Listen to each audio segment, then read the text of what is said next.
Hello and welcome back to Anywhere But Here, episode 246. My name is Tom. And my name's Ande. You're right, stranger. Yeah, Hey. not too bad. How are you doing? It's been a while. We're not starting the podcast yet. No. You can find us at abhpod.com, where somewhere on the page down the scroll down, you'll find the Amazon banner there. Click through the Amazon banner, we get 5% of your total basket spend. Keeps us on the air. Yeah, and if you don't want to do any shopping on Amazon, you can support us over on Patreon, where you do get bonus stuff. There hasn't been the last couple of weeks because we've not been together, but there will be this week. Extras, like I say, there's After the Podcast, which is exclusive to our Patreon supporters, to our patrons. We do spoiler casts. Tom and I have done a couple of spoiler casts that haven't gone out on this main feed because we've managed to get guests and stuff like that. So the spoiler cast over there to listen to. At some point in the future they will come out, as long as it doesn't become irrelevant. You will get to listen to those, but you can listen to them now. When we do gameplay over on YouTube, we will release it early for our Patreons as well. It could be a couple of days, could be a week, but those guys get it early. All the audio content, including this episode without this intro, will go out on a special feed. When you sign up, there will be a special RSS link. You post that you add that to your podcast listener, and it will download all the episodes, all the bonus episodes, and this without the intro automatically for you. And it's just $1 a month, unless you want to pay us more. Which you can. There is an option to do that. But yeah, it's just $1 a month, and again, it goes towards our hosting fees and things like that. And it's our preferred way to do it because we're giving something back to you for your support. We're not just leeching onto your Amazon purchase. Which is fine. You're taking it from Amazon anyway. So you can find us on Twitter at ABH Pod. You can find us on Facebook.com/ABH Pod. Or you can find us on YouTube.com/ABH Podcast. We've also got an email address, which is abhpod@gmail.com. You can tell how often we had that in the intro. Yeah. Where you can get in contact with us slightly more anonymously if you want. That's cool. Whatever. Yeah. This episode we are joined by Ande. Ande's back. Ande Case. So the conversation it's full of. There's 3 voices this week. This episode, so it's chock full of stuff. Obviously, with Donald Trump's visit, we're talking about him. We also talk about what constitutes a proper Guinness World Record. Yeah, and linked to the Donald Trump stuff is obviously Brexit, because that's still going on. But first, let's talk about a couple of movies. I went to see a movie recently, but we're going to talk about an older movie because we started talking about VR, but we didn't press record. So that's why we're talking about Ready Player One. Enjoy.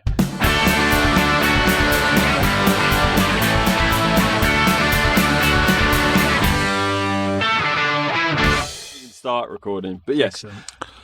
Anyway, but with Ready Player One, I've heard, so the book works better from what I've heard. Like I said, I haven't seen the film. From what I've heard, the book works better because everything in the book that is a reference is already like a well-loved franchise and things like that. Yeah. Whereas the film, they've got stuff that's recently come out.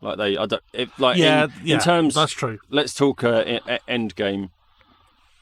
In terms of that, no spoilers, but they reference Fortnite in that, which is popular now. Yes, it's not already held as a beloved thing, and I think Ready Player One suffers from that as well. Like there's stuff in Ready Player One that even now these days, if we watch it, do you remember that? That was a bit of a fad. Yeah. Whereas things like Back to the Future and Tron are already held on a pedestal. I think you're right. So they're always going to be a classic. I think. The film's all right. Yeah. And certainly, I suppose if you get it on Blu-ray, you can probably step through it and pick out every single reference and character, and say from yesteryear and today. Yeah. But if you took away all that, look, we've got copyright access to, and just had the film. Yeah. It's all right, but it's not, Yeah. And that's the other thing as well. It was copyright issues with a lot of it, wasn't it? Yeah. It's like you can't have certain things, but you're going to have to replace it with something else. Like, was the Iron Giant in the book? No. Exactly. So, I think the Iron Giant. I think the Iron Giant. I think they use the Iron Giant in the film because it's more recognisable than the. Yeah. I think in the book it's all. I think they're mecha.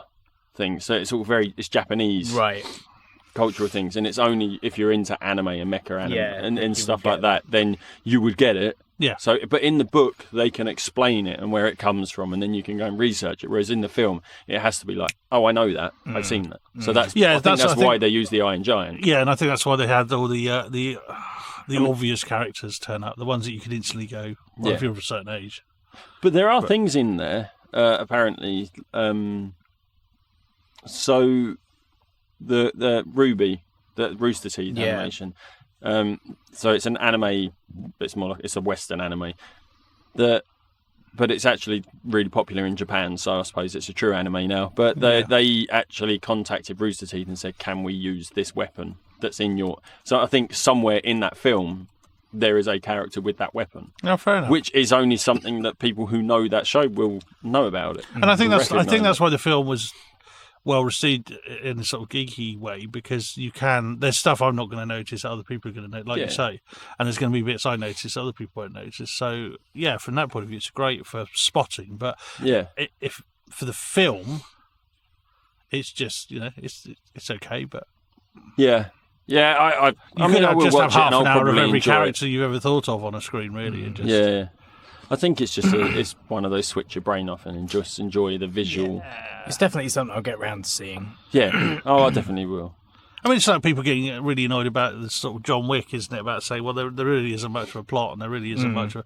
And it's like, but that's not the point. No. They're not trying to be really deep and meaningful and say something really sort of remarkable. They're just saying, here's a guy who, for some reason, is still alive and doesn't die, and is able to kill people with a quite frankly insane level of non-gun type equipment and guns, obviously. But like in this one, he uses a book. Yeah, and he kills someone with a book. He kills someone with a book. Apparently, he's killed someone with a pen. Yeah, all right. Get a bit borny. Yeah, he's not the first one that's done. No. The first time I saw someone killed with a pen was Grosse Point Blank. Right. Yeah. John Cusack. But I mean, it's probably been done before. And it's really annoyed people. Some people got really upset about it, saying, but there isn't much of a plot to it, and there isn't much of it. And it's like, but you're missing the point. It's a romp. You turn up with your oversized bag of popcorn and your ridiculous 8-gallon drink, and you just switch your brain off, and you just watch an hour and a half of this insane, circus. Yeah. I mean, the first it's just one, the fun of it. The first one barely had a plot, did it? I mean, there was a bit of a plot to it. There was a story.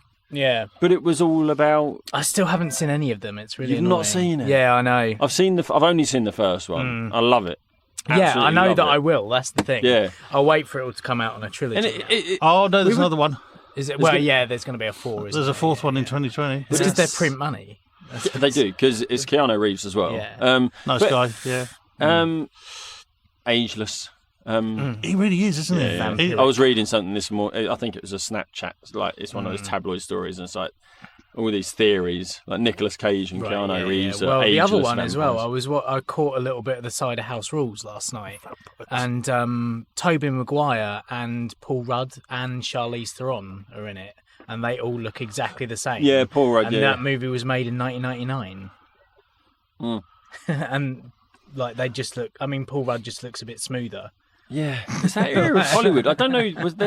Were there drugs involved in that era of Hollywood? There must have been at some point. Maybe they didn't get involved in it, which is why they kept managed clean. to stay. Yeah. It's quite possible. I don't know, Keanu Reeves. So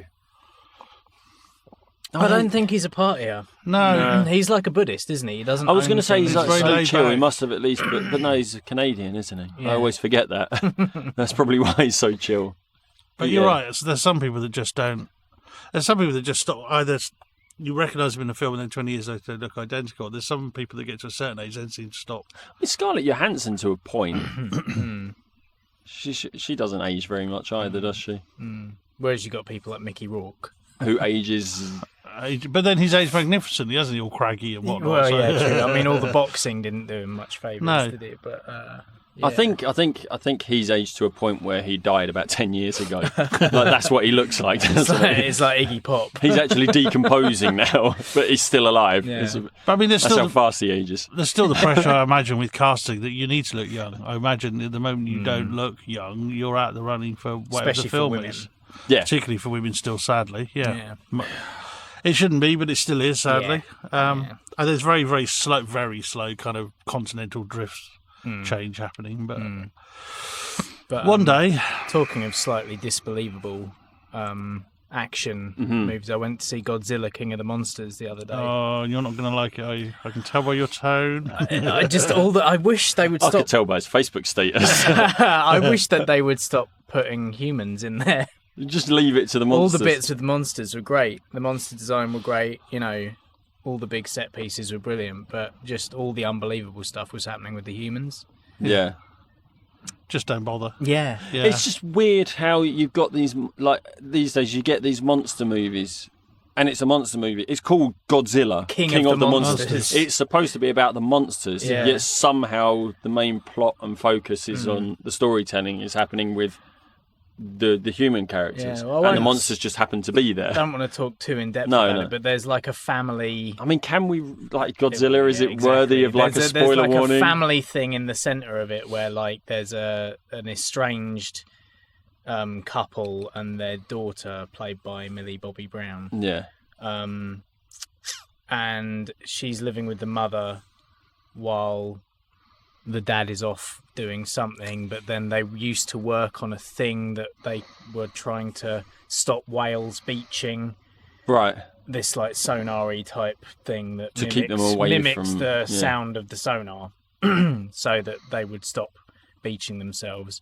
And this is a Godzilla film. Yeah. Right. Okay. Yeah. Because it's about ecology, isn't it? And so that's what it's come from. But then it was adapted when Godzilla showed up, so that they could try and control the Titans. Oh, okay. So it's almost weaponized. Yeah, and then it falls into the wrong hands, and then he has to come back in to try and stop it. And there's this like dynamic where the woman is actually like not who she seems to be, and it's just why, and the good guys are in this like this flying aircraft carrier, it's a giant like stealth bomber type plane, but it's giant, and helicopters can land inside it and sounds come a bit out. Avengery. Yeah, very Avengery, but it just in this world it didn't seem to fit. No. But then there are other bits as well where like stuff is exploding and no one's getting hit with shrapnel, and then in another thing stuff explodes, one person gets hit with shrapnel, and then you don't see them again because it seemed to be like this was going to be the one who's going to slow them down.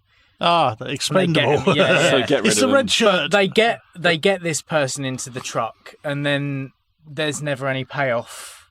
Like there's no reason for this person to get shrapnel in them because you don't see them ever again. But now he's out of the way. Yeah. But then there's another explosion and no one like loads of debris. Nothing, and everyone's just like, bit of dust on the really jacket. like, and I know it's a film about giant monsters fighting. Yeah, but you still need the reality. But if you're going to focus so hard on the human characters, make it believable, and it just wasn't. Yeah, I think you're right. I think do you know what I mean? There's got to be an element of A, jeopardy, and B, believability, so that you can. But I just couldn't I couldn't suspend my disbelief as soon as I saw that giant fucking plane. Because the thing is, you go to watch this film, so you're already suspending disbelief, like giant monsters. Yeah. But then if something comes into a film like that makes you go, really? Yeah. Like then it's something's and the plane really wasn't even wrong like with it had blue thrusters. Because it looks cool, I suppose. Yeah. But was it like putting a special dye in the thrust or something? Was it? I suppose because it's a dark film, blue works really well in that sort of colour palette. But not in physics. Yeah, but not in physics. Clearly, they were using some sort of plasma engine. There you go. Yeah. Look what I've just built conveniently. This engine that people have been working on for decades and can't get to work. Yeah. But then it leaves. I think you're right, and I think if I haven't seen it, but based on what you're saying, then it's completely lost the original message. Then. Yeah. I mean, there was no real ecological reason for it, because the first one, I really like the first one, because it went back to the origins of Godzilla, where like he came about because of nuclear testing in the Bikini Atoll and all this. And so you're like, well, yeah. I mean, he was the horror, wasn't it? That was the whole Yeah. point, that it was the horror of. And Yeah. that was supposed to be the message, wasn't it? But it sounds like it's just been totally diluted now for a bit of a... Yeah. In this CGI one, it overkill. was, it's just literally big monsters fighting each other, which is cool. Yeah. But you want that, not... not the human drama at the centre of it. 'Cause you Because don't frankly, care. once it gets to the point where there's like 17 of these things roaming the world, they all get activated at once by accident. Someone just presses the wrong 17. button. Yeah. It's very Avengers-y. Yeah. Lots of characters. Except that you don't... I know this is more DC because there's no like origin story for the other ones. And it's all dark. Yeah, and it's all dark. And, most of them don't even have names, but you don't really like. They get kind of. There's like a big woolly mammoth one, and it's like, well, that didn't exist in the originals. And there's a big kind of spider crab one, and I think there might have been a crab at one point. Then what? maybe. I think Did they have was. Mothra and Mothra was in it. Did it get Mothra named? had- Yes, They did name. Yeah, it. yeah. They got you got Godzilla, Mothra, Ghidorah, and The other one. Yeah, I can't. Sorry, remember. My brain's gone blank. Ghidorah okay. is the other one.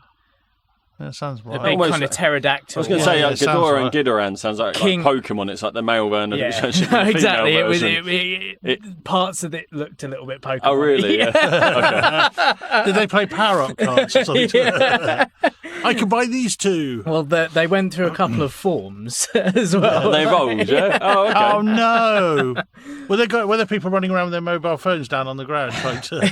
Trying to catch them on their I've got phones. Flick a Godzilla! Just flicking. Pokeball at Godzilla! Come on!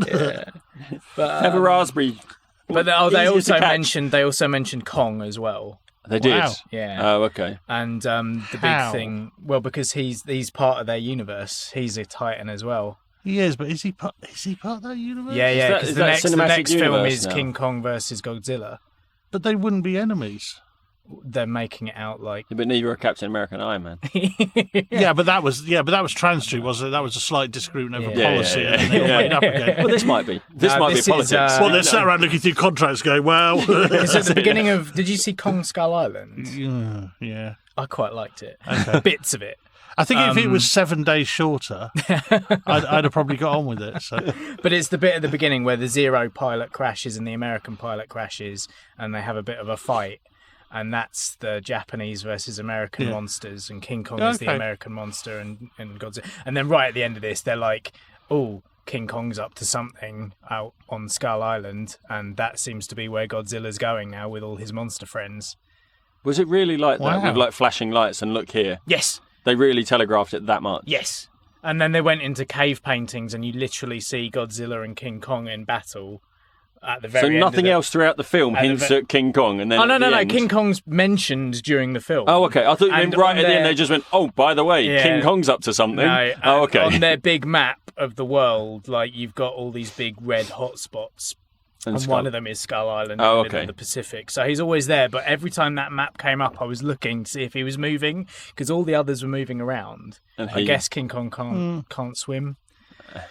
But And it just walk. what across the Pacific? Possibly not. Yeah. You know, there might be some bits in there too deep. But yeah, so they're really. But then also they're kind of. I think they're hinting at Mechagodzilla as well.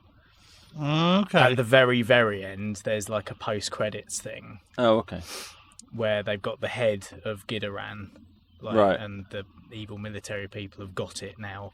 And so I think they're going to make a big metal. It's always version. evil military people, isn't it? Wouldn't Yeah. it be refreshing to have a Well, film when with Charles Dance, lovely when Charles Dance turns up on screen, evil, yeah. Yeah. evil British bad guy. I wonder if they're oh, it's Charles Dance. Fair enough. I mean, it wouldn't make for a very good film, was it? If like you had the scientists go, "Oh, we could do this," and the army go, "No, you can't do that. I Let me think- take it." but Like, it's- it's how not brilliant going to is make it very to- good. But how That brilliant is what it was like, though. But There that was would be a- brilliant. Oh, the military said we'll take The that because military they want wanted to to do blow something. them up. Yeah. But Charles Dance is one of those mythical Hollywood eco-terrorists. He's named as an eco-terrorist Okay. who wants to restore the balance Right. by harnessing the Titans to destroy humanity. Because... Yeah. Just do that. yeah. and take us back to a time where if you want a Titan that can restore balance, just click. Yeah, Maybe think though it would make for a good story actually if you at the opening you had the military going, no, we're not doing that, or we're blowing it up. Yeah. Then it all gets blown up. Then where does the story go? Because it's a soft trope, isn't it? That you have the evil military that do evil stuff, and it's just kind of like, oh come on, what about an ethical military? I know people say but you'll have one or two ethical guys in there who will be working against them from the inside, and it's like you say, it's a trope. It would just make for a refreshing change, wouldn't it? It would, yeah. I think that would require imagination in Hollywood. There is some. But believe me, I'm going to go and see Godzilla King Kong. Because wouldn't you? Because monsters. Hopefully there will be no humans involved, and it will just be 2 hours. Just a 2-hour fight. There'll be a love story. Maybe there'll be a bigger threat, and it will be the Mecha Godzilla, and they'll team up. Well, I've already seen it now. So. Here you go. Spoilers for a film that's not been made yet. Yeah. So. But then again, Reverse House of M didn't happen, so no, we're not always right. No. It's a shame. I'm putting my money on Godzilla then. Speaking of DC, anyway, as I sort of hinted them earlier, I watched Aquaman at work the other week. Won't be watching that again. Weird, was it? Yeah. No, not weird, just not very good. Yeah, see, I stand by my decision never to see another DC film. I mean, it was odd. It's really... It's hard to... it's very hard to describe, isn't it? Because I've seen it, and I'm now trying to think, how would I describe it? I mean, it is weird. The special effects are brilliant. Oh, Some of the special effects are superb. It looks incredible. Like Avatar, looks incredible, but...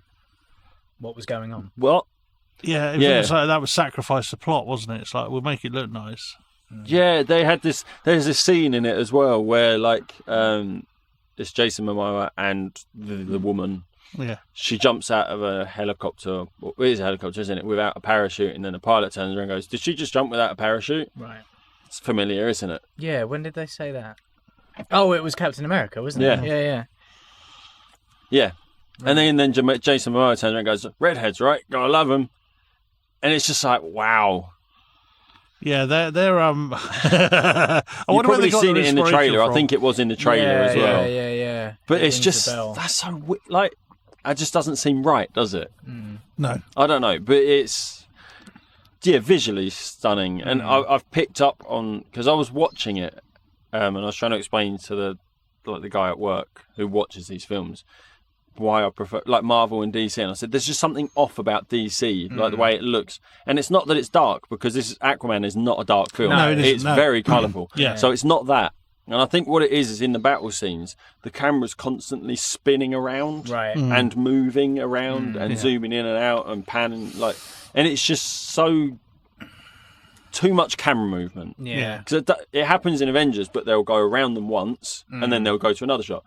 Like this film, they're going around them about 4 or 5 times, just constantly spinning. That's the thing with Avengers as well. It just feels weird. It seems quite obvious who is who.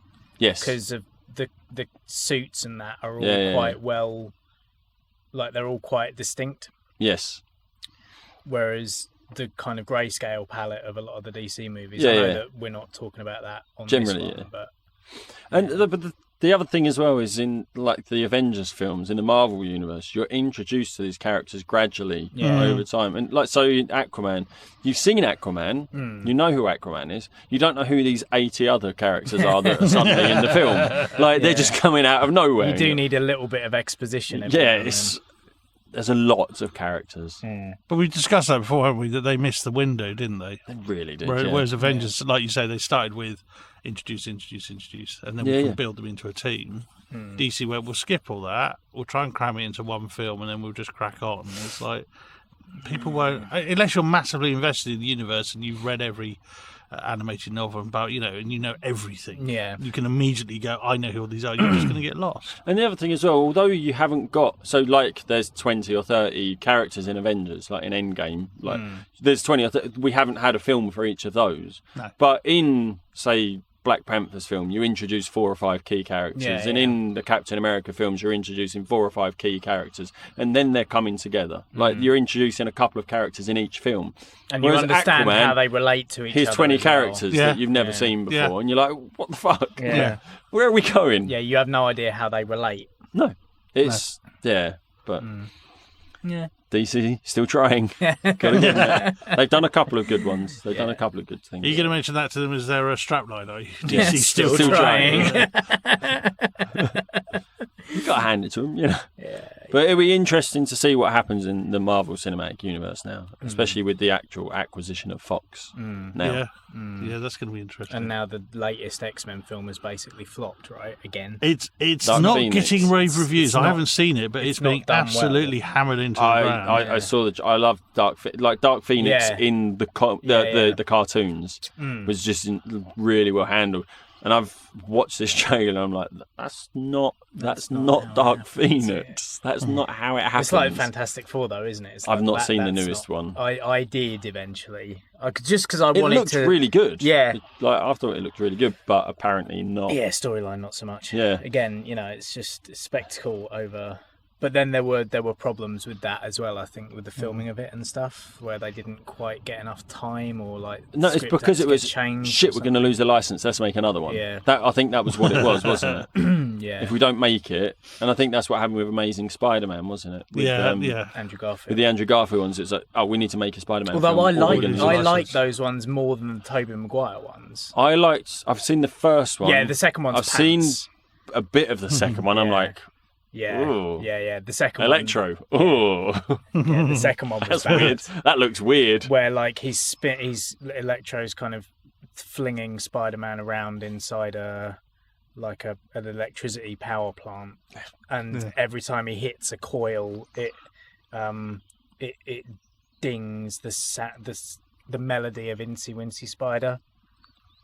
What? Yeah, I didn't know that. Ding, ding, ding, ding, ding, ding. Oh my word! Yeah, because that's funny, right? Hans Zimmer. I'm not sure he had anything to do with that. I don't know. Sound design, isn't it? Well, I'm not. Maybe it was someone's last day. But it's also music. It's also music, isn't it? So it could be him. I don't know. I didn't know that. Oh, that makes it even worse. Yeah. Oh God. Yeah. But it's funny.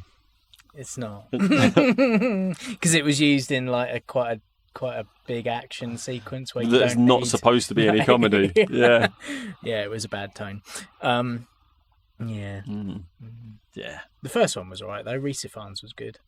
Yes, the lizard. I liked. Yeah, I really liked the first Andrew, and I thought he was a really good Peter Parker, and Emma Stone as well, and because Emma Stone. Yeah. But she's a great actress, to be fair. She is. She's really good. She's brilliant. I don't know. I read a story because I was reading. I was like, oh, that's horrific. That's horrific. That's horrific. That's hilarious. You know how stories go. Yeah. It was a classic uni lad.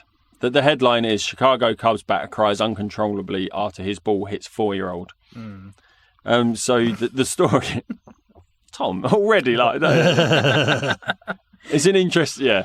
So it's Albert Almora Jr. fell to his knees and began sobbing when his line drive, which I think is just like a hit, and it's just like straight as a bullet, collided with a toddler sat in the crowd behind third base during the fourth inning. Third base, fourth inning, numbers, that way, yeah. To the left. The Minute Maid Stadium, God bless America, fell to silence as the father of the child was seen rushing his crying 4-year-old daughter up the stairs and out the stand. She's crying, that's a good sign. Yeah, she's not dead. She's not dead. She's not a limp corpse. We're horrible people. It took a while for Almora Jr. to compose himself after the shock incident. Meanwhile, Jason Hayward and Cubs manager Joe Madden followed 25-year-old father to console him during the unexpected break. But it wasn't the Cubs who appeared shaken from the accident. It wasn't just the Cubs. Astros players were also visibly concerned. So there's this whole thing, like everyone's like, oh my God, there's a child. I mean, to be fair, she could be behind third base, or she could be up in the stands. It doesn't matter. She gets hit by a baseball, it's gonna hurt. They're quite hard. Yeah. Mm-hmm. They're very solid, and they get hit. They move very fast. Yeah. I suppose they haven't got some kind of netting up where they think, the logical point where it couldn't go any higher. You think so? Be some kind of screen on There's netting, definitely wouldn't you? stuff. You've got the board. The thing is that the first row is quite high up, isn't it? Because the board they're high up out of the field anyway. Yeah. I suppose. But a baseball is never going to sort of go Straight. parallel to the ground, is it? It's always going to go up. Yeah. So you'd actually be safer if they were closer to the field. Yeah, ironically. I would have thought anyway. Possibly. I hope they're okay. Does the story say that they're okay, or is it just we never know? I'm not going to tell you. After 16 hours intense surgery, oh God, I feel awful now. So, David Lavassa, who caught the ball after the collision, said there were no traces of blood on it and there were none near her seat either. Right. And he's keeping the ball. Yeah. After he caught the ball, did it bounce off her skull? We saw this dad pick up a child and run up the stairs. This is where the hilarious I laughed. Right. We saw the dad pick up a child and run up the stairs. He took off running. Was it his child? I came upstairs and see the first aid guys up there, and the dad is holding the girl. She was alert. She's conscious. She's fine. Right. This is him talking to the Houston Chronicle. I was just going to give somebody in the family the ball. They kind of naturally shook it off. I asked the first aid guy if she was okay and said he didn't know. Why would you offer the ball that just bounced off a child's head? Why would you offer them the ball? Well, it's one of those things, isn't it? If you catch the ball, you generally keep it, don't you? Yeah, but he caught it and then tried to give it to the family whose child just got pelted with it. I can see the logic, though, that because it's a ball that's caused an injury, hasn't it? And it would seem a bit... I don't know, it seemed a bit cold, so I'm having that. But in the ball. At the same point, you don't know if she's got any permanent, brain injuries from this.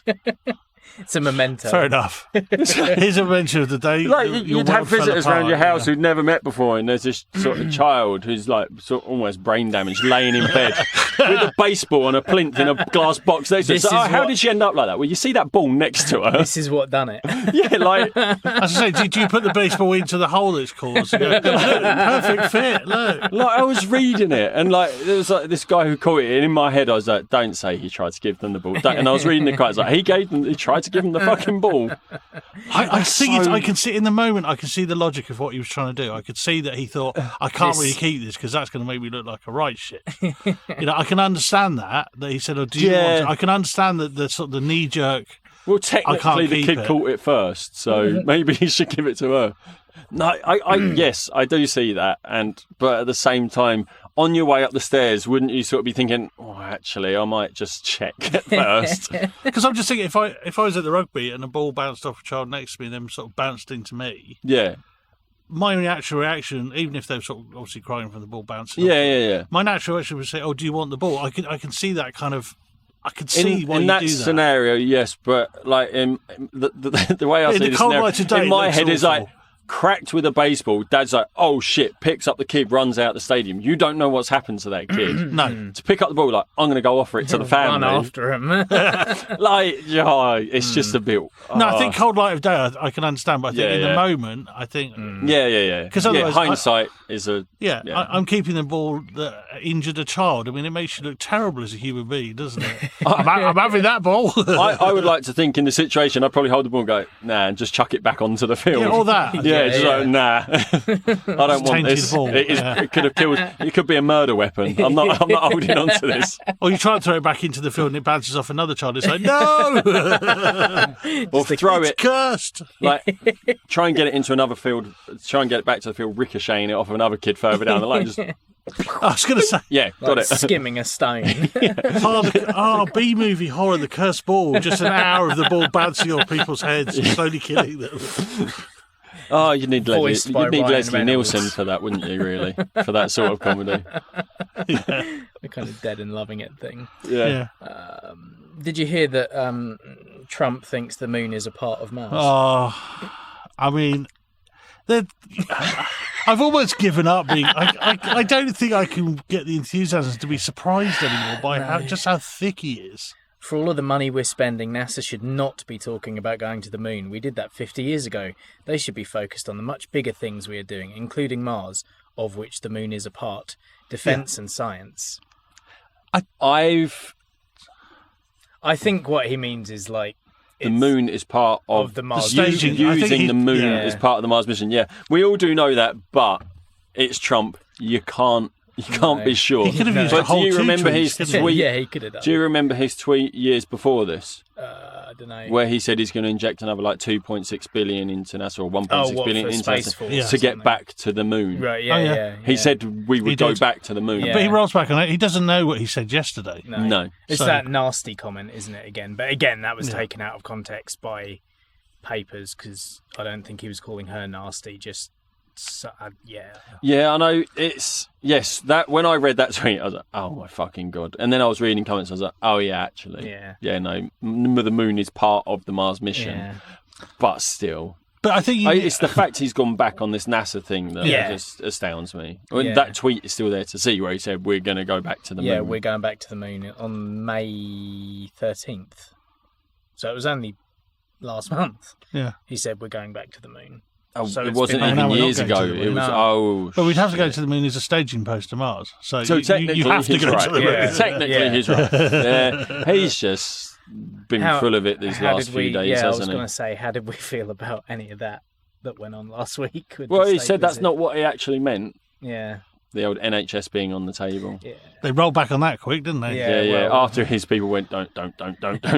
Have you seen the reaction from the public? And the fact that he's actually having any sort of opinion on Brexit at all and how we should handle it is just fucking... Well, Farage, I mean, one of his meat puppets, Farage, thinks that... meat puppet. He thinks he should have a say, because Farage thinks he should have a say. So you know... We're in a really... I honestly, if you scroll back 3 years where everything... I mean, it wasn't great. Obviously, there were still terrible things happening and there were still lots of things to sort out. But it wasn't that... we really have taken a nosedive in the last couple of years. Yeah. Like, proper nosedive.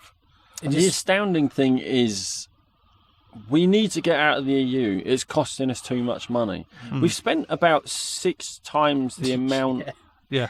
Like 6 years worth of like EU Not membership fees to try and get out of it. Yeah. So we could have been in there for like since the Brexit fucking vote happened, since the referendum happened. Like we could have paid for the EU membership for 8 years, another 8-10 years with the money we spent trying to get out of the EU. I mean, we've spoken about it before. You're like, give me that as a salary and I'd come up with a better fucking plan. I honestly believe I would. Yeah. I think most normal, rational people would be able to have come up with a plan, at least in the 3 years they've had. Yeah. And there's no way we're coming out in October either, because nothing's happening. No. Because this entire week has all been about Trump. Yeah, and then they're going to go on holiday. And then Theresa May is going to resign. Yeah. So there's going to be like a leadership challenge there. They've got to choose their new... Oh, I mean, isn't that... I was talking to someone about this and said, I know there's lots of people jumping up and down about May going, and everyone going, hooray, you know. No. And it's like, have you seen the shower of shit that's behind her that wants the job? I mean, even if you discount Johnson, Rees-Mogg, Raab, and what's her face? Not Esther McVeigh. Yes. The one who's probably, by the sounds of it, not much chance. Forgettable. Yeah. There's still like all those other pricks as well who look about 12. But in all honesty, in the whole, looking at the government now, all parties included, is there a viable option? There's not. I don't think, and it's honestly, it's not Corbyn. As much as I don't mind him, and I think he's got some good ideas. Yeah. The problem is, and I've had this discussion with a guy at work, like there's extreme left and extreme right. Yeah. There is nothing in the middle. Well, this is where the Liberal Democrats are making gains, isn't it? Because they are in the middle. Whether or not they are actually in the middle. But they're not. They're what council was it? There was a council that was Labour controlled, and they went into apparently not coalition with the Tories and UKIP. It wasn't a coalition, but it was enough to unseat Labour, so Tories could take control of the council. Right. So all Lib Dems are is just a I don't know. they just seem to be operating on behalf of the Tories. They're not being themselves. They do. The thing with Lib Dem, they do have some of their views are very, very conservative, but then on other parts they're okay. So I think that's where the middle ground is. It's like they have very left views and they have very right views. They had both. They're not in the middle where like, we can do it like this, a bit of this and a bit of that. They're like, oh, this and this. So I think there's a website which is and I mean you obviously have to be careful with the website possibly being tainted, but there's one where it doesn't tell you who the party is. It just gives you a list of things. Do you agree or not agree? It's the who should I vote for thing, isn't it? But I think, and obviously I've got a pinch of salt of but is this is this guiding me? Is it sort of cleverly written? Is there an algorithm to push me? But let's say it isn't. Let's just say it's purely there's no sort of agenda behind it. It's very interesting if you select the things you agree with and just to see who you come up, because I think there's so much focus on the leader now. So, there's obviously quite rightly there's the hatred for May and her failings of everything she promised to do that she didn't. She had a thankless job. She persevered. But she promised a lot. When she stood on the steps, when she came in and said, I'm basically going to relieve sort of poverty and misery and do wonderful things, and then literally did fuck all. Yeah. Or the exact opposite. Yeah. And then... Obviously, the one whoever replaces her, they're only interested in feathering their own nest. They've got no interest in the people or the public, except their rich mates, which has always been true of the Tories. And Labour, there's a lot of disquiet about is Corbyn strong enough to lead, and is he right? But if you move off from the leader for the moment, because that's almost irrelevant for our day-to-day life. Yeah, it's looking at their policies that they've, and I know, do they deliver or not, but. If you just looked at their policies, which party would you pick? And I think that's we've kind of lost that focus a bit because we've got so incensed with the leaders. I tend to use that because full-time work and family, it does make it difficult to keep up with everything. Yeah. And you tend to, when elections are coming up, general elections and things are coming up, you tend to just read the material for your preferred party anyway. You don't like if a Conservative or a UKIP thing comes through my door, I don't read it. I chuck it in the bin. I know. So you're sort of creating an echo chamber for yourself, which we do say is a great thing because you should surround yourself with people of the same opinion. Yes. But the only reason we all share the same opinion is because we've all decided years ago, I like that party. So I'm going to like everything they say. So I'm not really giving everyone else a chance. That's why I'm trying to go on policy. Yeah. So I tend to use that website all the time. Like I've used that for the last 2 general elections. I've used that website. The thing is, I always come up, I side more with Lib Dems. Yeah.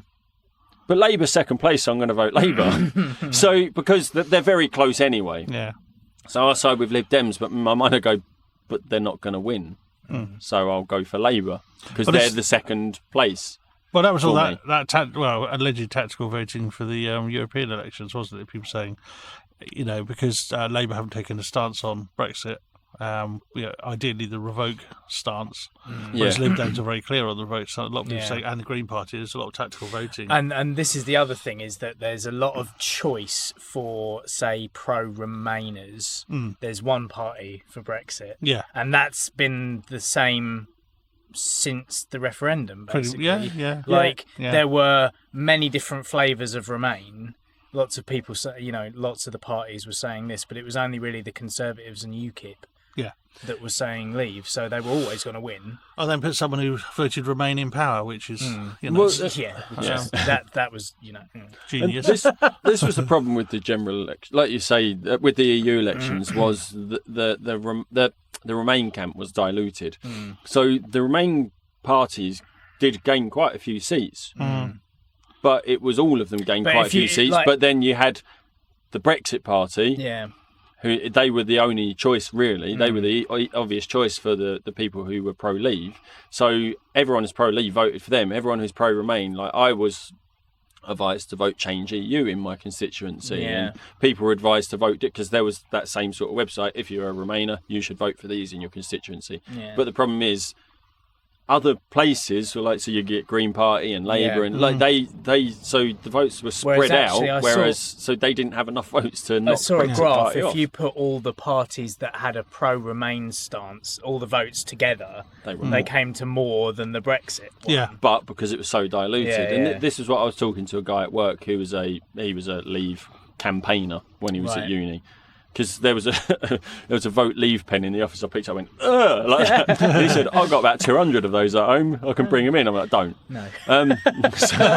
So we were talking. We were generally all of having a decent conversation and talking to him. He had valid reasons and he knew what he was talking about. So I was like, that's fine. You're still a piece of trash.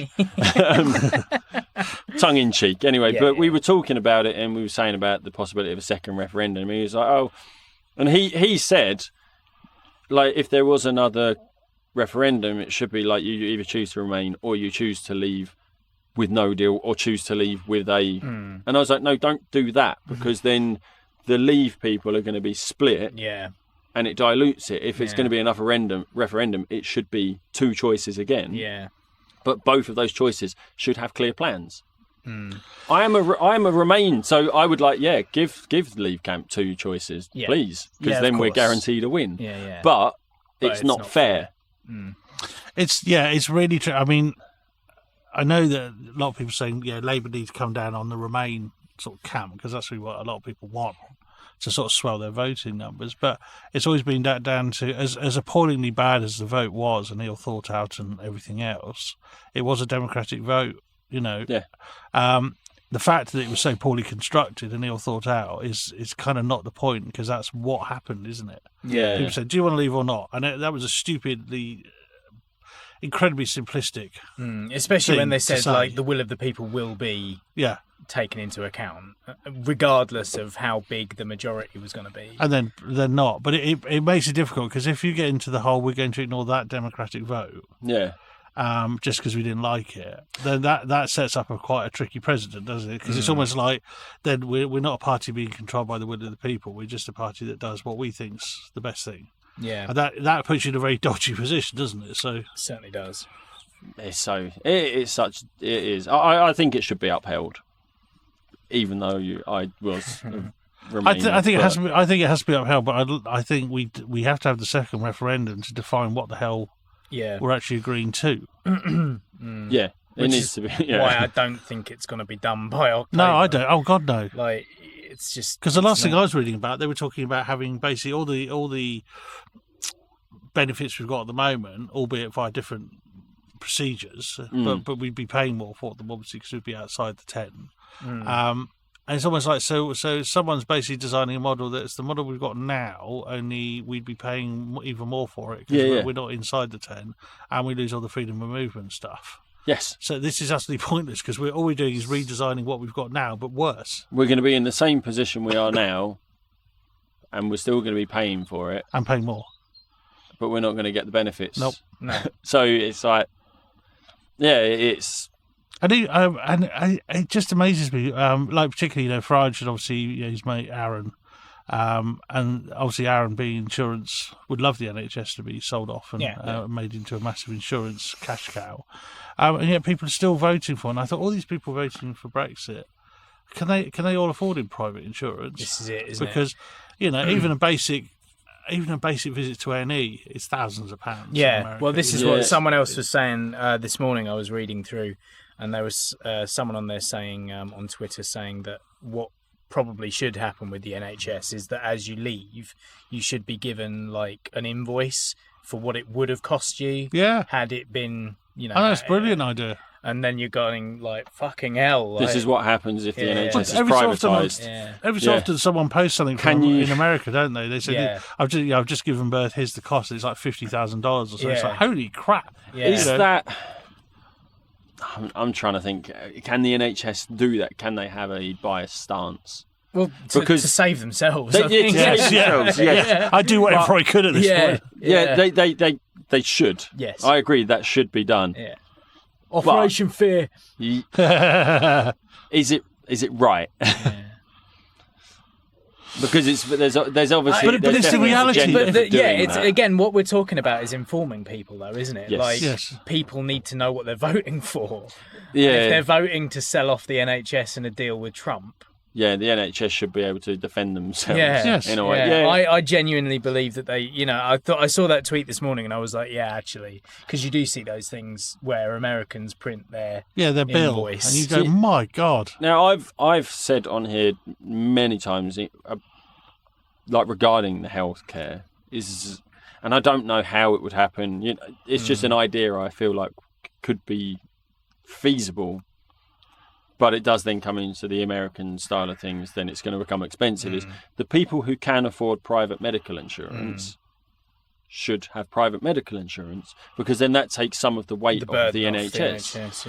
Yeah, but they use the NHS, don't they? A lot of the private medical companies just sort of buy a bed in the NHS, don't they? So then what happens is you've got the government funding for the people that can't afford it, and then you've got the money coming from the private sector who can afford it. Fucking socialist. Instead of what happens is I work for a private hospital, and all of our patients are NHS funded. Yeah. Should be, that's backwards. That is backwards. Yeah. That to me, that's backwards. So no, I agree. We've got one particular patient on my ward who his family are well off, and he's an NHS patient. So, and in my mind, I'm like, that shouldn't be. It's tricky, isn't it? They could afford private medical insurance, but then there'll be such a battle over the private healthcare. But it's almost like if you have been successful and built up a career or a salary that's, a good lump of money, and then someone says, "Oh, that because you've been successful, you now have to shell out for more stuff." It's kind of like, well, how's that fair? Just because that person's worked hard to build up their career. It does, but then you could look at punishment. But then you could look at the tax brackets and maybe look at reducing it, because they're not now putting weight on the NHS. So instead of paying 40%, knock it down to 35 or stuff like that. That could work. There are there's ways to balance it, and that could work. It's and it does, because it's those people are now higher earning. They've actually been paying more into the government, so surely they should be able to use the NHS. But there's, I don't know. I'm a person who, I'm a person that if I was earning X amount of money, I would donate to charity. I would have private health insurance and things like that, because I can afford to do it. And it's a better quality care as well, private. Well, you say that. I mean, it's faster. Yeah, it's faster. It's faster and it's more convenient and things like that. But then if there's more people doing that, then the NHS could be the same for the people that can't afford private. I understand that. Yeah. Yeah, but then you've got to set a definite boundary of if you're earning this much, it has to be bracketed. Yes. Again, depending on your lifestyle or whatever, most people live to their means, don't they? But that's where budgeting comes in. That's where budgeting and financial. But you can't force people to budget. Though. No, but that's where. But a lot of people don't know how to budget because they never learnt to. So that's where finance and budgeting should be part of the curriculum. I mean, you say you can't force people. They brought in auto enrolment in pension, didn't they? So I suppose. Yeah, which I just had my P45 from the Daily Mail group. Oh, have you? Because I haven't been to a shift in 3 months, so I'm technically classed as a leaver. Oh, really? Despite having been there for a week. Okay. But you're auto enrolled. But that was trial. Yeah, but they were paying me for it. So I automatically got enrolled into the pension scheme. Oh, okay. And so I had to cancel the pension because there was fuck all in there. Yeah, I'd only been there a week and hadn't actually contributed anything. Yeah, because it was a paid trial, wasn't it? Yeah. And so now they've sent me through a P45. So does that mean you can technically put on your CV that you worked for the Daily Mail? Yeah. Because you got paid. Yeah, I'm going to put it on my CV now that I've got a P45 from them. Absolutely. Just put the year in there. Don't put the date that you absolutely. There. Yeah. It looks like I've been there for a year. Yeah. While I'm also doing 2 other jobs. Yeah. You're just a hard worker. What can you say? What can you say? Freelance. That's what I'll put. Freelance. Yeah. Do it. Because technically it was. Yeah. Casual work. Yeah, freelance. Written, published at Daily Mail. So .com. Yeah. Because you are. Co.uk. Did you ever? Oh, Co.uk. Did you tell the people at work? No. Still. No. They don't listen, so that's fine. No. A few people know. Yeah. People that need to. Yeah. People I trust. It's difficult. I mean, to be very few people. To be honest, like my managers at work know that I'm possibly thinking of leaving. Yeah. Just because it's. Burnout. So taxing. Burnout, yeah. It is. But that's essentially what it is. And I don't want to do that several times a year. Yeah. I feel like I'm going to have a nervous breakdown. Yeah. Yeah, it's a tough one. But it's like I said to you and Joe in there. I said, this is probably one of the best jobs I've had. Yeah. It's also probably one of the worst jobs I've had. It's just it's so taxing and difficult, and there are rewarding aspects to it, and then there are things that you see and you go, oh, yeah, I don't know if that's ethical. Yeah. But it's necessary. Yeah. This is the thing, isn't it? And I'm so conflicted at times at work. But it's within the legal framework. So it's like they're allowed to do it. Yeah. And it's like, I don't know if I'm okay with it. It's the pitfalls of working with vulnerable people. I suppose, it definitely is. And it's vulnerable people who do not have, some of them do not have the capacity to make their own decisions. So our team have to make a decision on their behalf, which will distress that person, but in the long run it's more beneficial for them. I don't know if I'm okay with that, and then I'm conflicted because if I do leave because I'm not okay with that, how does that help that person? True. That's where I am at the minute. It's like I want to leave, I need to leave for my own health. But it doesn't help the people that I want to help. Yeah. No, that's a tough call. That is a tough call. And that leads to my sort of mental state. That affects my mental state as well, because I'm conflicted, and it's great. I'll be all right. It's fine. I've got tablets. I'll medicated. Be all right. I'm medicated. It's great. But it's good. I was terrible on Wednesday. I'm actually okay now towards the end of the week. It's weird. It's one of the hardest weeks I've had at work. Yeah. The start of it, I was really, really, really struggling. Had a really tough 3 days. Now I'm okay. Yeah. Come through the other side. Yeah. Because of course you were on holiday the other week as well, and that was one of the things as well. You've had like a week or so off. Yeah. And then you go back to it. That's the thing. I've had the week or so off, and then I've gone back on day shift, which is the hardest ones because it's constant go all the time. Yeah. And I was just gearing up for 3 days after having a week off, gearing up for 3 days. At the start of it, you're like, I've got like 36 hours, 37 and a half hours ahead of me. Yeah, in 3 days. Whereas like yesterday, I was like, cool, 12 and a half hours. Yeah. I'm good. I'm almost there. So maybe that's what was contributing to it, me being in a better mood at the end of the week. Possibly. Yeah. But yeah, the holiday, we just went to Mallorca it was 5 full days. We were there for like 6 nights. So, but we flew. And something really interesting happened. So we landed around about midnight, I think it was. I think it was just before midnight, because we landed on the Saturday. After I'd finished the night shift, went home, had about 4 hours sleep, drove to Gatwick. Yay. Flew to Mallorca. Yeah, that was an interesting day. Yeah. And actually, we flew home on the Friday. I went to work on the Saturday. So, but that was a day shift. We flew home Friday morning, so I had Friday that whole day to relax, and then But so we landed in Mallorca Saturday night. And we boarded the coach. You've been in coaches in European countries. Yeah. It's always an exhilarating ride, isn't it? Especially the drop off when your hotel's the very last one. Oh, yeah, that's interesting. That's what happened with us. Yeah. No, I think there was one more drop off after us. 5 fucking hours on a No, it was an express coach, so it was only only supposed to be about an hour and a half. But it's exhilarating because it's like, I'm sure that sign says 40 kilometres an hour. I'm sure that's it's one of those ones, and it's like, it's midnight, fuck it. And the coach driver's doing about 70 or 80 kilometres an hour in it. And the narrow roads on Mallorca, because it's a small island. It's the biggest of the Balearic Islands, but it's Balearic or Balearic? Balearic. Yeah. I've heard it said Balearic, and but it's the biggest of those islands, but it's still a small island. Yeah.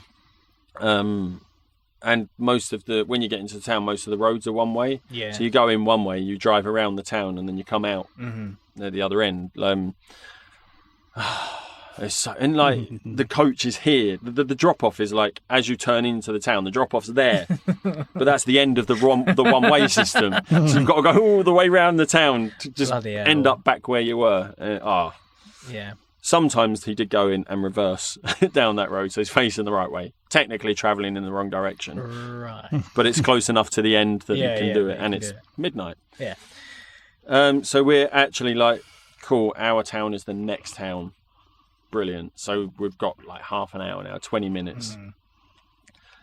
and we're driving. We've come out of one town and we're driving to our town, so it's what would be an A road for us, but they're a lot narrower over there. So we're driving along, and then this car pulls out of a side road, and okay, cool, it's a car. All drivers on this island are going to be it's cool. Yeah. He wasn't. He was going really, really slow comparatively, and we're like, for fuck's sake. And the coach, so he pulled out and started driving slow, and the coach sort of had to slow right down. Right. Oh, fuck's sake. And then the car speeds up. Okay. And then he brakes hard, and then the coach sort of slows down again. The coach driver's flashing, and then his car speeds up and slows down. And I'm looking, I'm like, don't like this. No. 2 seconds later, slam into the back of the car. Oh, shit. Fuck. And I'm sat there, I'm already pissed off. Yeah. Because I'm like, this was express. This was supposed to be an express coach. We're like closing in on like an hour and a half now, and we just had to sit there and wait for a replacement coach. Jesus Christ. I'm like, oh, fucking hell. It was only about 20 minutes, and I got off the coach, and I said to the coach driver, I was watching, I saw him keep braking hard. I didn't like it. He went, yeah, and sort of like the driver was drunk. He made a motion that he was drinking, and it was like, okay, that car driver, he was drunk. Every time I've been to the I'm like, oh, Balearics on holiday when I was younger, I've seen car accidents there. Yeah. Like they're just mental. They drive, they're absolute lunatics when they drive, and the roads are small. Yeah. The roads are really narrow. Yeah. But yeah, and I was just like watching it, and then when we were talking about it, like my sister came with us, and Liz had turned to my sister about 10 seconds before and was like, I don't like the way this is driving. I think we're going to have a crash. And I was watching like, I don't like this. Something's going to happen. And it did. Like, you could see it. We could see it. Why the fuck couldn't the driver of the coach see it? Yeah. Oh, yeah. I suppose because he's in a coach, isn't he, ultimately? So Yeah.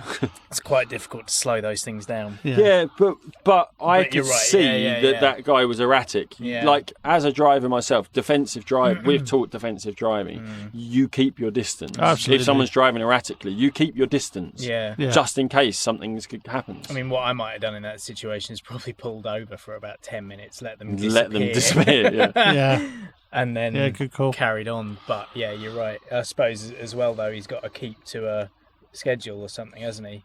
Yeah, and in all honesty, it was like it's like gone midnight. I'm like, the problem is all we're going to do when we get to the hotel is go to sleep. So Yeah. we're not missing out on anything other than sleep. and there's literally nothing you can do about it. No. You know, and you just got to let it roll off the back of your head, but it is tough in that At least, situation. so we were talking after the crash happened. We started talking to his family because there was a little girl in the seats in front of us who they got the handles on the coach seats, so she bumped her head on the handle. Right. So we were talking to him, asking if she was all right, and then there was this. I think she was a French lady. Sort of getting, what's going on here? Yeah. Got off and talking to everyone, then coming back on, and she looked and said, "Is she okay?" And the nan who was with the little girl said, "Oh, she just bumped her head." Right. So this French woman went off, told the coach driver she bumped her head. Coach driver came on. Is she okay? Does she need the hospital? Do we need the ambulance? The woman's like, no, it's fine. But the ambulance comes anyway because it's an accident. Yeah. French woman tells the ambulance crew that she's bumped her head. Yeah. Just now, someone who wants to take policy charge of the situation. takes over. Yeah. That little girl now has to go to the hospital to you get don't checked know, out. do you? Because it is a head injury, it's fair enough. But there was no lump. In a She was vehicle fine. accident. She Yeah, was but could you imagine completely if you alert. didn't? Yeah. Yeah, And but she it's collapsed later. Yeah. the ambulance guy checked her over, looked in her eyes and everything like that, but then you he can't said tell. he still You can't has tell to if take there's her. something's happened below the surface. Yeah, can you do So- have to. But you have to keep an eye on them for a couple of hours just to double check. But it's just. It's people wanting to take control of a situation they can't control. That's what it is. I mean, the thing is, like, it wasn't a huge accident. We weren't going that fast by that point. So, like, nobody else hurt themselves. It was just that little girl who was obviously tired, bumped her head. I mean, Yeah. bumped my head so many times. You can sort of tell. I mean, she was, I don't know how old she was actually, but yes, she did need to get checked out. But you just got to feel for those people. That's the start of their holiday. yeah. I mean, it was the start of our holiday as Suppose well, you but just it's a gotta- story. In my head, it was like, that's a story. You just got to hope that they've got like insurance or something. Yeah, which they did, yeah. But the annoying thing is, I was then talking to the granddad afterwards. There was the nan and the granddad taking the two grandchildren on holiday. The older daughter stayed and the granddad stayed, so they were going to go and get the room sorted. But But he's just like, oh, that's a lot of paperwork now. It's like, oh, yeah, all the insurance and stuff like that. He goes, well, no, they're actually foster children. So, fucking hell. Jesus Christ. So now you've got all that sort of safeguarding and, yeah, great fun. Great start to fun.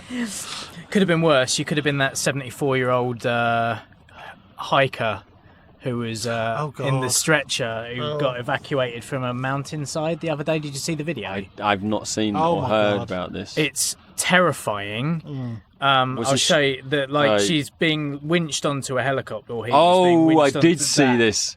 Yes, I did see that. Actually, where apparently this does happen occasionally, where the vortices from the helicopter blades make the stretcher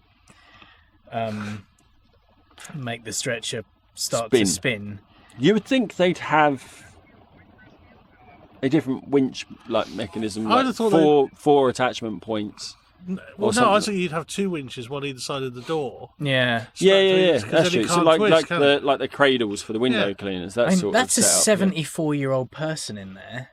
And it looks like a centrifuge. It looks like their brain should have exploded out of the back of their head or something. My mind, when you showed it to me just then, the reason I put my head in my hands was because my mind went human fidget spinner. But the problem I would imagine, hey, let's get all technical and make this less fun, and because that's what I do. The problem with having the 2 winches, I suppose, was if there was the downforce, the vortex, and it tried to spin the stretcher, that would then put the helicopter off balance and more accident. Well, apparently I'm fun at parties. they have things put in place usually. Oh, really? But it still doesn't stop it. Yeah. Or every time. But yeah, just the speed that it was spinning was just terrible. And there's no way to counteract that. Okay. Apparently, what they had to do was just lift off and get to a higher altitude so that it would negate. Because you've got the downforce hitting the floor and then coming back up. So not only are you injured and now spinning around, you'll now be taken up higher. I mean, that's like a horror ride, isn't it? Bloody hell. It's like the worst ride in a theme park. So let's let go of her, see if she pings out and then comes back. Like a boomerang. So I was talking to somebody and they were saying, why don't they just lower her back down to the ground? It's like, well, there's an obvious reason why. Because she'll screw into the ground. Either that or just suddenly stop. She's a bit injured at the moment. If they drop her onto the ground spinning at that speed, she's going to be massively injured. Yeah. You'd hit the ground and then the stretcher would stop spinning. Well, it looks very quickly. Very solid ground as well, so I think it'd be pummeled into the... Yeah, that must be terrifying. Bless her. But again, to me, the obvious solution would be a winch either side of the door, and then you have an anchor point either side of the stretcher, then it can't twist, can it? Yeah. No, that's true. Ouch. Yeah. Unbelievable. I can't believe I've never seen that. I've never seen that before. No, apparently you said it's something that happens, but I've never seen it. It's never been captured before. That's what the guy who was performing it, or the guy who was doing the PR thing afterwards. So, it happens sometimes. Have you not thought of a way to make it not happen? This is my 100th spinner. Yeah, I'm putting it on YouTube. Yeah. You get badges. They're up there saying, let's see how fast we can get her. I mean, terrible as it is, my first reaction was, I wonder if she said something rude to the rescue crew. Yeah. They're like, right, we'll get her. Yeah, no, you stay there. I said, are you comfortable? Not really, no. Never mind. Oh, you think you're uncomfortable now? We're just twisting the cable up before we attach it to the... It's like being on a child on a swing where you spin. Like one of those, I was going to say, you're swinging the cable bands up before you attach it to the cradle. You just do that and go, hey, we'll be in a minute. Oh, dear. No, that's terrible. I'm sure not. I'm sure they were highly professionals. Yes, of course. We're nice people, really. We don't believe any of this stuff. Honest. So the Queen's Honours list today has been published. Yeah. Do you want to know who's got them? Olivia Colman. Obviously. I mean, Olivia they might for as PM. well. Yeah. Bear Grylls.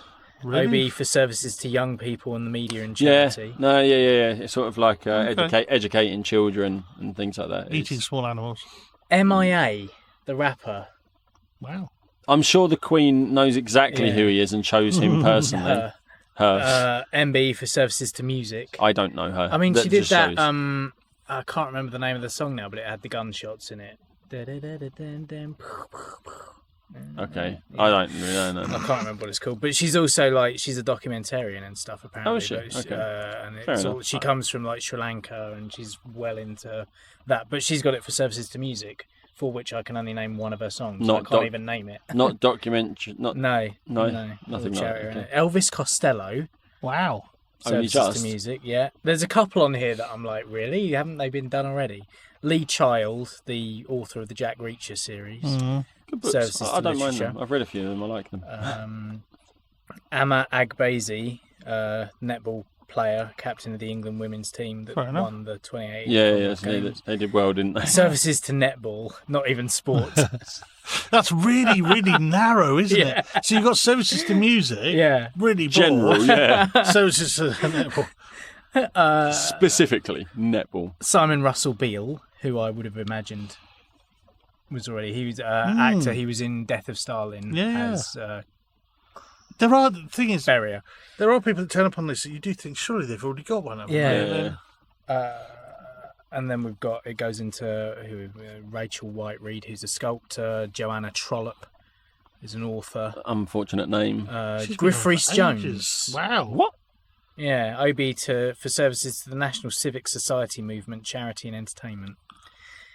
Not anything else that he's done in his life, no? It does seem to be the way. If you don't get an award for being on TV or something, then Yeah. you immediately do stuff for charity. And So they'll find a Banksy way one. to do it. He gets it for that Yeah. and not his extensive career. Yeah. Whereas MIA gets it for Services to Music, not everything else she does. Yeah, it's very strange, isn't it? Alfie Bowe, the yeah. operatic singer guy. He's fantastic. Georgia Hall, a Georgia golfer Hall. who won the 2018 British Open. Nope. No, we need it. But then there's been like 1,073 recipients this year. Wow. It's turning into a bit of a farce, isn't Well, it? it just gets to the point where it's like, didn't David Cameron's hairdresser get an OBE a few years back? Or for Services to Hair. Yeah, yeah. It's all a bit Where's kind of backslapping. when are the services to podcasting? Yeah, I know. Yeah, When- absolutely. When do we get on? I wasn't thinking us, but not by a long shot. Yeah. So. Nah. It's become like the Hollywood Walk of Fame, hasn't it? Yeah, it's like It's if you can pay for it, Yeah. you can get it. I'm sure there are some deserving people further down because a lot of these go to people who are who do stuff in the community and things like that. Yeah. Public services. See, and they're the things ones like that that, who do deserve it. Yeah, not celebrities necessarily. Necessarily. Yeah. But then Guinness Book of Records, I think, for many years now has lost its way because it became when it first started, it was very much the height of human achievement. Yeah. Yes. So it was the longest jump or or whatever. But it was Yeah, something tallest that person, you'd have- oldest person, Yeah. shortest person. But it's something. Well, I suppose Well, it's not. the That's not age a human thing- achievement, no. but Staying alive is not. I don't think you should get a book for just because you managed to stay alive. I just think Yeah. that's luck. But it's sort of like it was about the human. It was Body someone who and- dedicated themselves, pushed Yeah. themselves to the absolute limit, and achieved. Like longest time you can stay underwater. Yeah, so something that you just can't truck up and do, and then for some reason there was obviously a decision made that that isn't interesting enough. We'll make it anything. How many pegs can you fit Yeah. in your face? It has to be Or, tabloidised. Yeah. And to me Yeah. now it's got no value, and it's completely devalued the people who do the what I see as proper achievement. Yeah. Because this thing Like- about longest time sat in a bath of baked beans, it's like, Yeah. but anyone could do that. Yeah. It's That's not. that's the one that came to my mind was the bath baked beans. Yeah. Or like it just becomes like a freak show after Yeah. a while. And Because then I suppose it's like after a while you're like, well, no one can beat that one. So what weird thing can I come up with that? We I like think- lists, don't we? But see, that's where I think the whole point is where someone says, I can't possibly beat that. So at the moment, you've got Usain Bolt, right, who's the fastest man. That's over 100 meters. Yes. Yeah. But at some point, someone's going to come along and beat that record. Yeah. It may be by the tiniest bit of time, but but it's they still, will beat it because they just will. That's because the way. because That's they've the way trained things- yeah. harder. The shoe technology and sort of. So the Guinness Book of Records to me now is just a nonsense. It's totally devalued itself as a mark of. It might as well be in the same category as like Ripley's Believe It or Not. Yeah, it's in the same vein, and the books look the same and stuff now. They do. Yeah. So I now have a list of 25 strangest Guinness World Records. Excellent. Not the 25 strangest, but just 25 strangest. A random selection. Coming in at number 25. Right. I don't know what the theme is. Yeah. Fastest time to crush 3 watermelons with the thighs. Is that deserving? No. Because why? Yeah. That's not something people do. No. Whereas running is a sport. Most straws stuffed in the mouth. Right. I mean, that just sounds like that's something could go horribly wrong, isn't it? Let's see. How fast can someone crush 3 watermelons with their thighs, do you think? 3 watermelons. If they got really, really powerful thighs. 3, yeah. 8 seconds. 5. 14. I mean, they're watermelons. Tardy. They're pretty. Yeah, but if you've got proper thighs. Yeah, if you've trained properly. For now it sounds like something that actually deserves to be in there, doesn't it? Because you've got to train for it. Well, you should. The number of straws.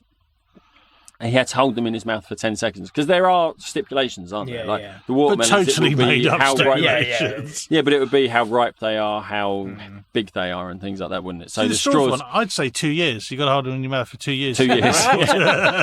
You're not going to suffocate. Real dedication you can breathe. to the cause. Yeah, exactly. And you can have the. I want you to shapes. commit to this. And it saves them going into the water and getting into microplastics and things. And you can have. Absolutely. Yeah, there you go. Because you can't do it with paper straws now because that would just get all gammy and. And you could actually fit more in. Yeah. And they could hide in ponds and everything. Look at that strange multicoloured flower. 400 straws he's stuffing in his mouth. Oh, that just proves he's got a big mouth. The most straws stuffed in a mouth with hands off.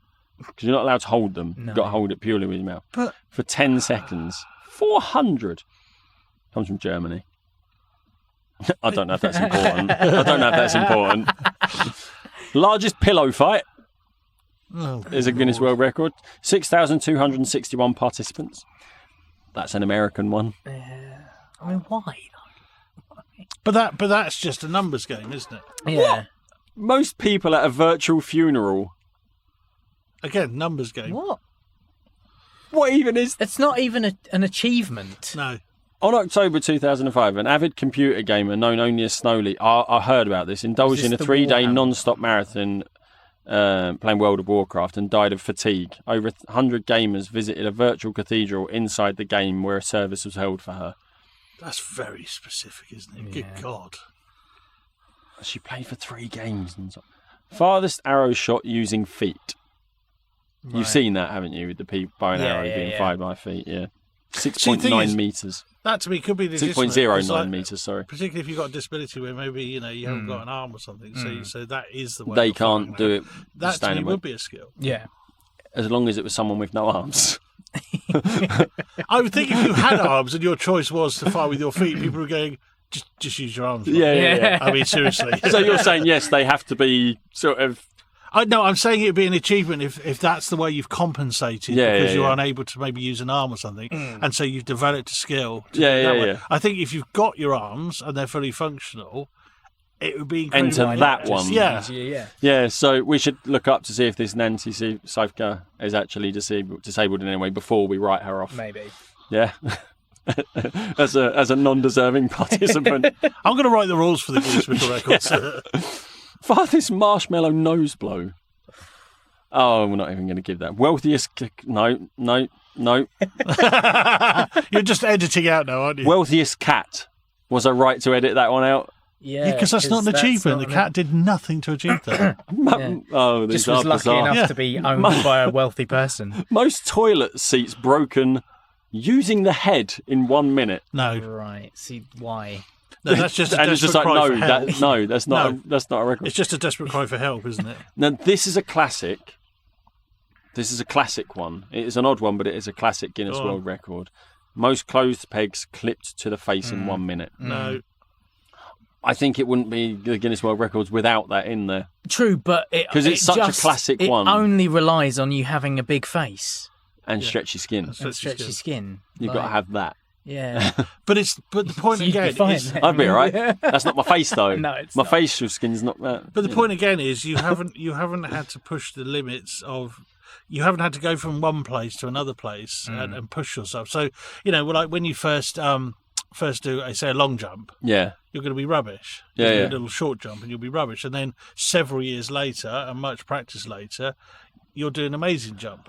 I would think argue. having slightly slack skin on your face but I requires no effort whatsoever. I would argue. Have you ever clipped a clothes peg to your face? have. Yeah. It's That quite shit painful. hurts. It's quite Yeah. painful. That holding that on your face until you finish the rest of them. But it's still not an achievement. You may as well just say banging nails into your forehead. Yeah. I mean, you're just an idiot. No, 'cause that's dangerous. I know, I'm just- Longest fingernails on a single hand. Oh. That's just creepy. I mean, that's just laziness. Yeah. 9.096 centimetres. Hang on. What? No, 909.6 It's centimetres. very Yeah. long.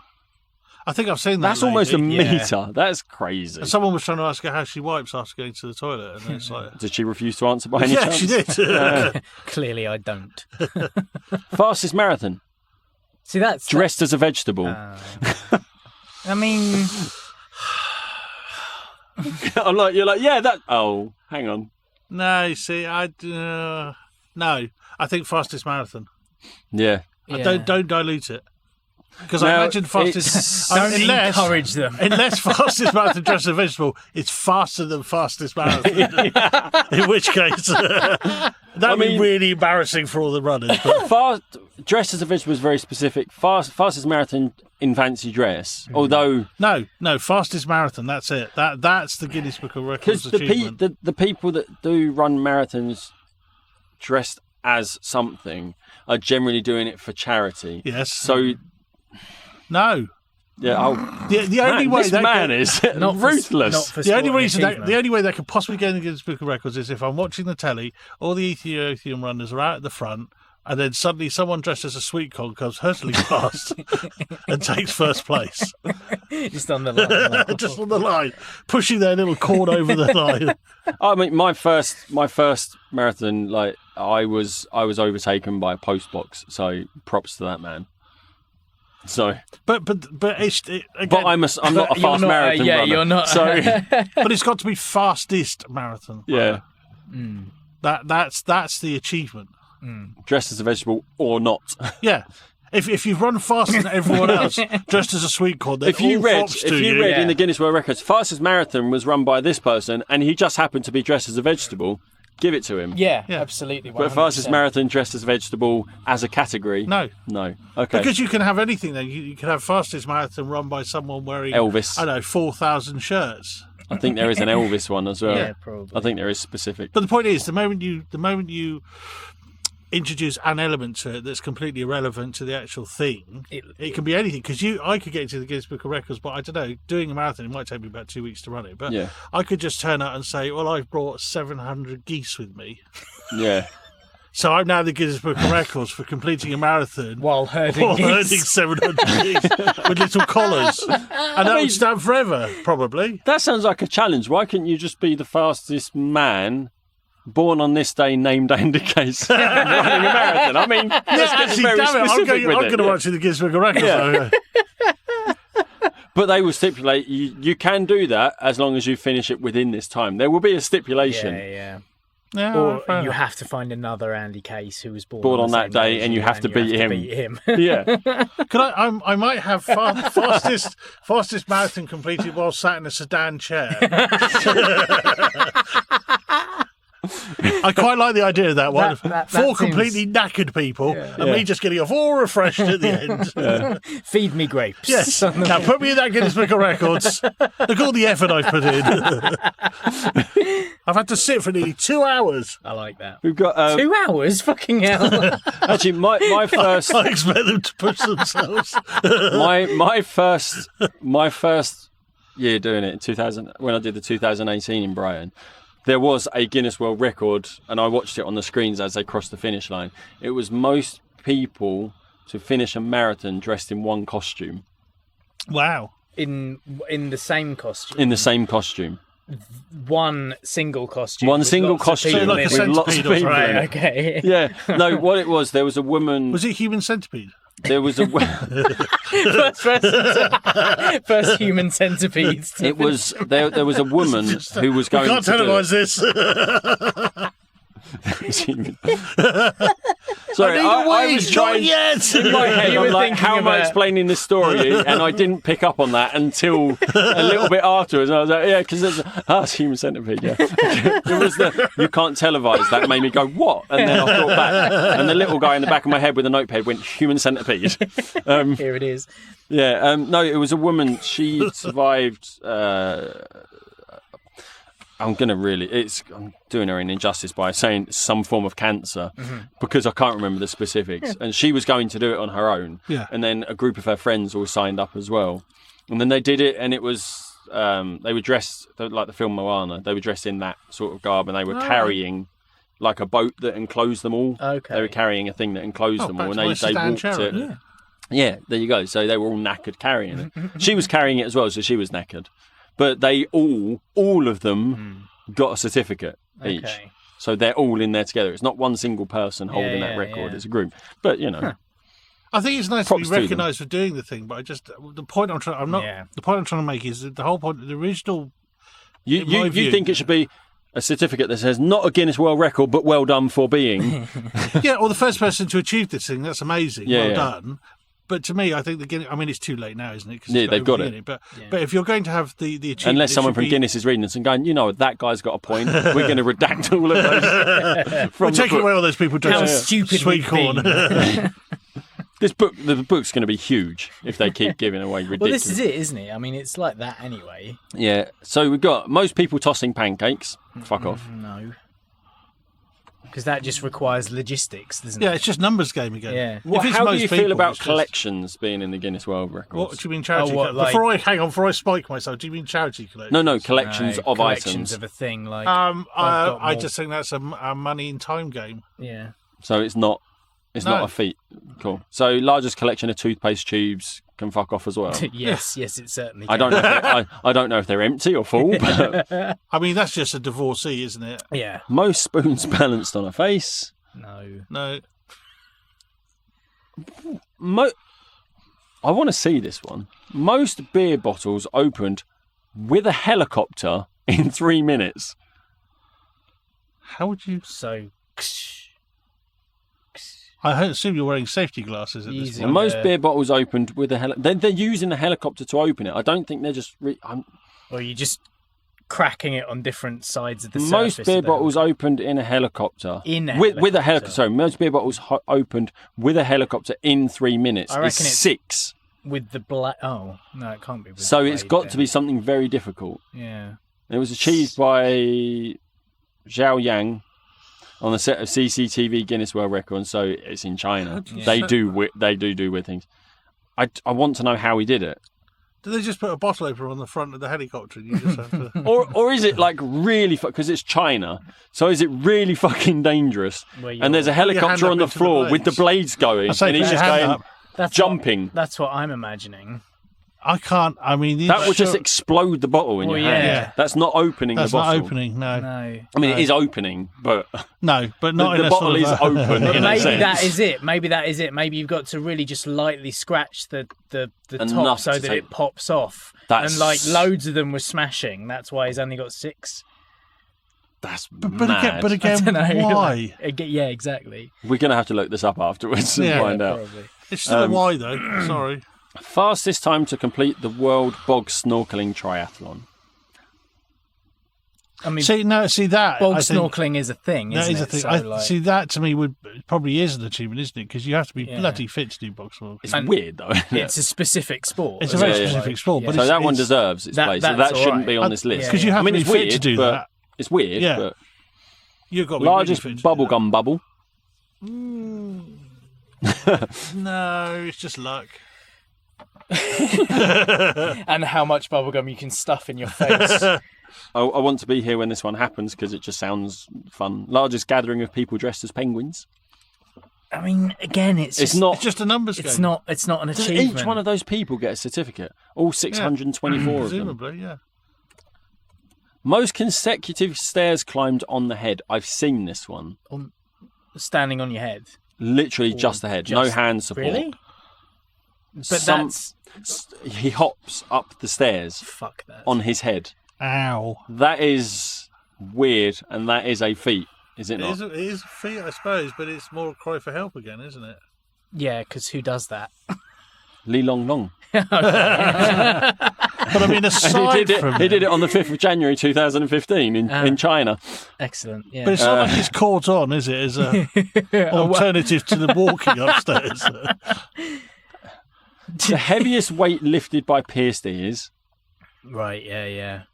We've seen that. Yeah. Oh. It's horrible. Yeah, don't like any of that kind of stretchy... English. No. Yeah. Yeah. I'm surprised it's not with the bollocks. Oh, yeah. Farthest eyeball pop. No. We've seen her. Yeah. It's very famous. Yeah. Picture. It's not needed. It's not nice. It's totally unnecessary. Yeah, why would you do that? It's again, it's not achievement, it's just... 2007? Is that the woman I'm thinking of? Is it the same woman? God, is this a new one? Competition, have they? Maybe it's a new one. I remember someone... I don't know, it wasn't Record Breakers, it was something else. It was like You Bet or something like. No, it wasn't You Bet, was it?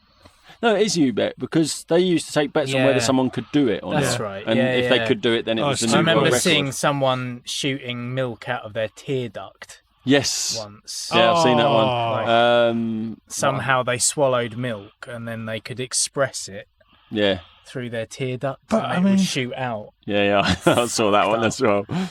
So I'm trying to think of some way to qualify this. I think probably one way would be to test your "Are you proud of yourself?" is if you're on a first date and you did it, would they be impressed? You announce the reason you're in the Guinness Book of Records. Would that person go, "Wow, that's amazing! What a true hero you are"? Or would they go, "Oh my God, this person's a twat"?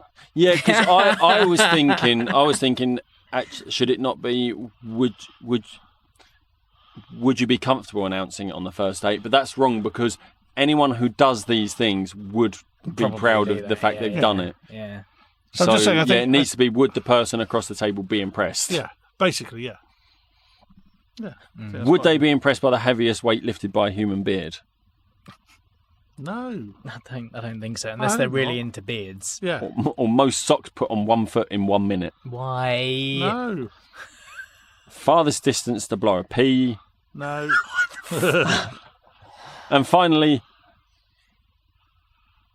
most rotations hanging from a power drill in 1 minute. Surely that record should be held by the drill and not the person hanging. I mean, the drill did literally all the work. What? How many? 148. Right. But again, drill. Yeah, it's the drill. It's not the person. Yeah, it depends on the torque and. Yeah, there has to be a very specific set of circumstances, doesn't it? I don't know. As you say, though, that's Guinness the Book list. of World Record, absolutely. Out of the list of 25, I think you passed 2.